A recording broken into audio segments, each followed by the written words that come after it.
Hi everybody. In this video, we're going to start looking at how we can just refine this model a little bit more and get it to looking like a complete kind of model before we take it into ZBrush. Now, I want to point out that at the beginning of this video that a lot of these steps are actually kind of optional. The fact of the matter is when we take this into ZBrush, we could technically do all of these steps inside of ZBrush, but we may have somewhat less control than we might like. And our final model may look a little bit less hard surface, a little bit less sort of refined. It might look a little bit more sculptorly or clay-like, depending on your handling in ZBrush. So the main thing that we're kind of looking at here is things like chamfers and things of that nature. So what we want to do is, for example, on a piece like this, we may want to kind of smooth this out. Right now it's a very, very hard-edged shape. So we may want to work with something that's a little bit smoother. So for example, we may want to chamfer this a bit more than it currently is being chamfered. Let's just do a full loop there and create something that's a little bit smoother on something like this. We could go relatively large with it. I'd say the larger that you go, usually the harder it is to keep that same kind of shape inside of ZBrush without things kind of bending and buckling. So just kind of keep that in mind, that at this stage we may want to just kind of chamfer things a little bit here inside of Max, just so we got things looking a little bit cleaner than they would be inside of ZBrush, while basically doing the same kind of thing. So we can pull that out, basically do the same distance here. Now, one thing we may want to do on this mesh, let's just kind of select this. We'll notice that some of this is not quite connecting the way that we want anymore. It's not really looking like the kind of shape we want. So let's just taper this piece as well. Just so we're softening out all of those sections there. So we don't necessarily have to do that inside of ZBrush. Let's use the same number of cuts here as well, just to kind of make sure that these things go together nicely. And if certain parts aren't quite working, we can just kind of adjust these just a little bit. So this piece, for example, I think is a great candidate for us to select and use an FFD 2x2. This is really useful because it just gives you kind of large scale movement that you can kind of just collapse down. Now, the reason why we selected the geometry first was that it would mean that the FFD would only affect that geometry, not based on pivot points or anything like that. You could do it on single polygons as well.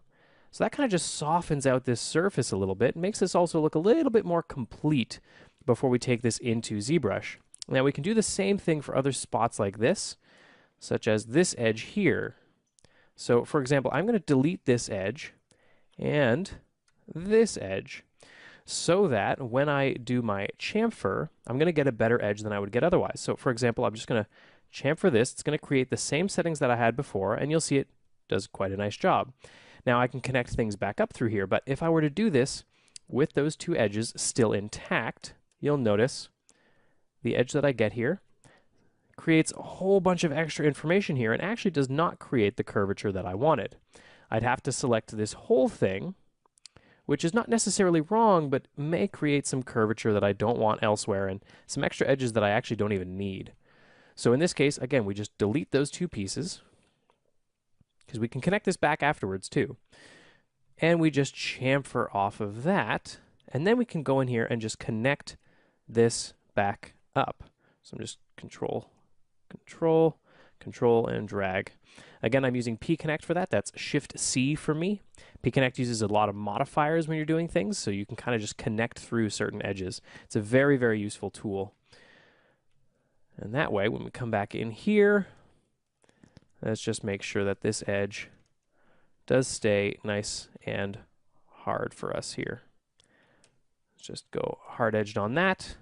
Now I find, just so we're pointing it out here, sometimes you can use these hard edge selections here instead of smoothing groups. It'll still assign smoothing groups, but it's a little bit of an easier interface to work with. Problem is I find that it does tend to break quite a bit, at least on 2017, and you can lose your hard edge settings pretty quickly. So they're a little bit frustrating to work with sometimes. For example, you can see down here, like I've already lost some of my smoothing group settings here. It tends to be a little bit finicky to work with, especially if you use smoothing groups to begin with. Now we've got some shapes that are working a little bit better here. I'm also going to go down here into our section down here, and I'm just going to add an edit poly modifier on top. And for all of these edges, I'm actually just going to select everything and do a bit of a chamfer here as well, just to kind of harden out some of these shapes. I do want this to look kind of hard-edged like rock and stone, so I'm not too concerned about some, finicky little details in there. I just kind of want hard-looking stone. So that works pretty decent. There's a couple things I'm still missing here, such as this little inset, which I do want to make sure that I have first. So we can still just delete this piece. Let's keep the shell. So that's going to work out the way that we want. And let's just collapse that down in this case. Add an edit poly modifier, collapse 2, come in here, and we can start to add in some of that little shape that we want to have again. Now, in this case, for example, we could just kind of cut it in if we felt so inclined. So let's just do a cut in here along this angle, but basically all the way to that point. Now, I'm just going to take this, straighten that out, and I'm even going to take this edge and straighten it out as well, so that when I chamfer this, I get the exact kind of angle that's supposed to be appearing here as well, because they'll just kind of repeat themselves. So that's perfectly fine. I'll just take both these edges too, and just bring this down just a little bit so that that edge stays the same.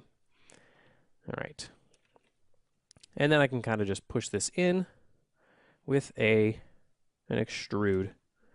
So this kind of stuff becomes a little bit annoying to deal with. So you can just kind of see here, if I extrude this in, it's going to act a little bit funny. So what you may want to do, let's just pull this back out again. Actually, let's leave it here just for the sake of clarity. If I extrude this in, it's going to create a bunch of geometry that I don't want, such as this edge, for example. Now, you could instead just kind of delete the problem areas. Let's just grab this one again. Use our connect over here. Oh, let's grab that. And let's just connect this back down here. And in some cases, just kind of delete these problem areas, because then when you extrude, you can push that down a little bit. It's basically going to create this inset area, which we don't actually want. So just delete that, delete this inside area. And then you can kind of just connect things back up, because now you can just kind of bridge this area here. You'll end up with some spots that don't quite work, but again, we can just connect this back up, and I can use a target weld to just kind of connect this back together with this piece and do the same over here. Sometimes it's a little bit easier just to kind of clean a section up, so we can even just cap that there, try to connect these pieces together, and just use a collapse to kind of pull that all into one edge and just kind of clean that up a little bit more. Oh, there we go. This is still acting a little bit funny, but it's going to work out fine in ZBrush anyways. So sometimes it's easier just to kind of remove some of that information rather than try to keep it when it's just not going to be necessary. Let's just pull this edge back in as well so that this looks clean and maintained. Pull that back that way, and that'll work just great. So there we go. That works out pretty well. And in this case, we could still just select all of our edges and do that same chamfer that we were going to do before. Now, of course, again, you can make sure that you turn off smoothing on this as well, just so that that chamfer doesn't get too unwieldy. That's pretty good. If you don't want to include this area, just remember that chamfer is sort of a mode that we are in. We can just kind of deselect any parts that we don't want to be included in that chamfer so that we can increase its size to something that's going to be a little bit more appropriate for us as we kind of work through some of these details. So that's pretty decent. If there's little spots like at the bottom of this, I'm not really too concerned about them because we're just really not going to see them. There is, however, this metal section in the back which I may want to handle differently. So I'm just going to deselect that as well. And that's going to work out just fine. All right. So that's working out pretty good. And I can select, I think in this case too, all of these edges and do just a little bit of a chamfer on them as well, just to give something just a little bit softer on this piece. And I'm also going to set this chamfer type to a quad chamfer, which means I can kind of push out that geometry a little bit. Maybe just go with one division for this here, just to create sort of a softer shape in this section. Just go a little bit larger here. I think that'll look really, really nice in this case. Just kind of pull this whole section in so that it goes nice and flush with the rest of that shape. There we go. And any kind of sections like this too, again, you can always remove if you're starting to find that it looks like just a little bit too clean now. And you can harden those edges as well, or like chamfer them into something smaller so that that shape looks nice and sharp like that concept is intending it to look. It's pretty good. You just modify some of our little geometry shapes here just to make sure the proportions look right. Pull that over. Again, there's like a few geometry kind of problems here, and I'm really not concerned about them. These kind of things are not going to last once we take this into ZBrush, but if you're concerned about them and you want things to stay clean, that's perfectly fine. In fact, it's usually better to kind of keep stuff clean. Just pull this out a little bit. But stuff like this, I'm just going to collapse together and get rid of some excess edges that just may not be helping me out with some of my shapes here. Let's connect this together, remove that. In fact, remove this as well. There we go. None of that's needed in this case. None of that's going to help me or create the kind of shapes that I'm looking for here. And now that our model is cleaned up and ready to go, we're just going to start looking at, in our next module, diving into ZBrush and seeing how this model works inside there and getting things ready to start sculpting.